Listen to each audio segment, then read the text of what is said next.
بسم اللہ الرحمن الرحیم۔ السلام علیکم معزز ناظرین۔ واقعہ کربلا کے وقت عباس بن علی کی عمر تقریباً 33 سال کی تھی۔ حضرت حسین رضی اللہ تعالیٰ عنہ نے آپ کو لشکر کا علمبردار قرار دیا تھا، اسی وجہ سے آپ کا ایک لقب علمدار کربلا بھی مشہور ہے۔ حضرت حسین رضی اللہ تعالیٰ عنہ کے ساتھیوں کی تعداد 72 یا زیادہ سے زیادہ 100 پر مشتمل تھی، اور لشکر یزیدی کی تعداد 30,000 سے زائد تھی، مگر عباس بن علی کی ہیبت و دہشت لشکر ابن زیاد پر شائع ہوئی تھی۔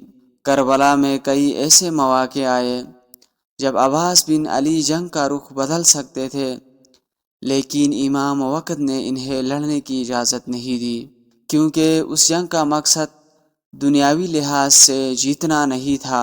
امام جعفر صادق عباس بن علی کی عظمت و جلالت کا ذکر کرتے ہوئے کہا کرتے تھے، چاچا عباس کامل بصیرت کے حامل تھے، وہ بڑے ہی مدبر و دور اندیش تھے۔ انہوں نے حق کی راہ میں بھائی کا ساتھ دیا اور جہاد میں مشغول رہے، یہاں تک کہ درجہ شہادت پر فائز ہو گئے۔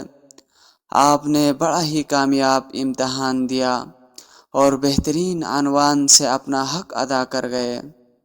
عصر عاشوراء حضرت حسین رضی اللہ تعالیٰ عنہ کے تمام یار و انصار شہادت کے رفیع درجے پر فائز ہوئے۔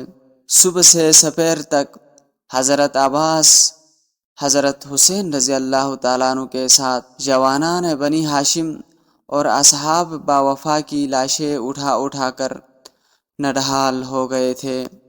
اپنے بھائیوں کو اپنی آنکھوں کے سامنے شہید ہوتے دیکھ چکے تھے۔ حضرت عباس کو سب سے بڑھ کر بھائی کی تنہائی اور چھوٹے بچوں کی شدت پیاس سے العطش کی صدائیں برداشت نہیں ہو پا رہی تھی۔ حضرت عباس نے میدان میں جانے کی اجازت چاہی، لیکن امام وقت نے یہ کہہ کر ٹالا کہ آپ میرے لشکر کے سپہ سالار اور علمدار ہے۔ دشمن بھی عباس کی موجودگی میں خیام حسینی پر حملے کی جرأت نہیں کر سکتے تھے۔ حضرت عباس کے اصرار پر آپ کو فقط بچوں کی پیاس بجھانے کے لیے پانی فراہم کرنے کی اجازت ملی۔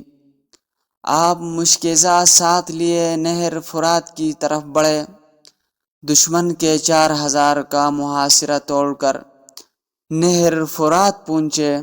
ایک چلو پانی لیا، پیاس کی شدت بڑھ رہی تھی، لیکن آپ نے پانی نہر فرات پر پھینکا اور اپنے آپ سے مخاطب ہو کر کہنے لگے، اے عباس، یہ تیرے آئین کے خلاف ہے کہ تو اپنے حسین اور اس کے ننھے بچوں اور مخدرات سے پہلے اپنی پیاس بجھائے۔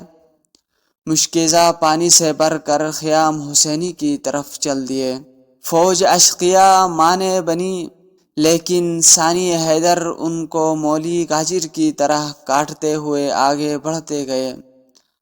عباس کی ایک آس تھی کہ کسی طرح پانی کا مشکیزہ خیام حسینی تک پہنچا دے، لیکن ایک بزدل نے پیچھے سے گھاٹ لگا کر آپ کا دایاں بازو جدا کر دیا، لیکن آپ نے مشکیزے کو بائیں ہاتھ سے پکڑ کر آگے بڑھنے کی کوشش کی، لیکن ایک بدذات شکی نے چھپ کر پیچھے سے بائیں بازو کو بھی شہید کر ڈالا۔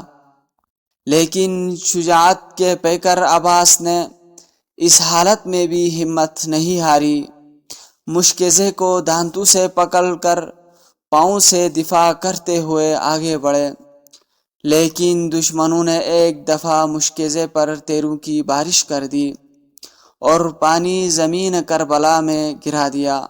یوں عباس کی یہ آس بھی ٹوٹ گئی۔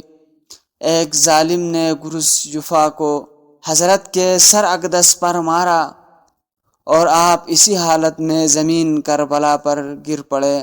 اس حالت میں دونوں بازو جدا ہو چکے تھے۔ حضرت حسین رضی اللہ تعالیٰ عنہ کو آخری سلام دیا اور حضرت حسین رضی اللہ تعالیٰ عنہ آپ کی شہادت پر بہت روئے